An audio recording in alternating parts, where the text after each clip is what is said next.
Hi. I have argued in the past that design thinking spans art, technology, and science. But within science, what parts of science? There is a temptation to build a design science discipline pattern after the most mathematical components of science, the ones that lead to predictability, most mathematically based components.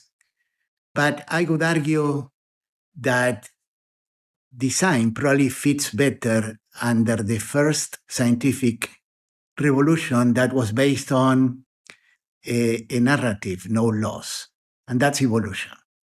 Evolution is not predictable, but there are parts of science like ecology that they are not predictable. They cannot tell us what species will disappear. Or psychology, they cannot pinpoint individual reactions, for example. Now, the narrative of evolution centered on selection, mutation, recombination, fitness evaluation. If you start looking at that sequence, it's almost like the script for design thinking. Now, as the world has evolved from a Newtonian paradigm, which was deterministic, predictable, that is, where every cause had a clear effect, linear if you want, to a world that is more probabilistic with feedback loops, a world where we can have emergence, a complex world.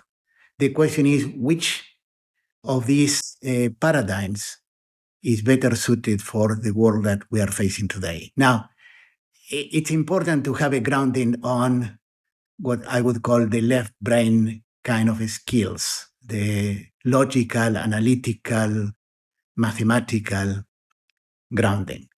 Those are always needed.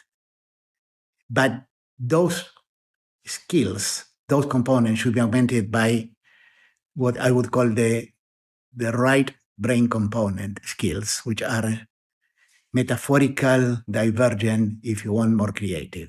So it may be that the best tool that we have, or best suited, best adapted tool to deal with the world today is design thinking, which is based on evolutionary thinking.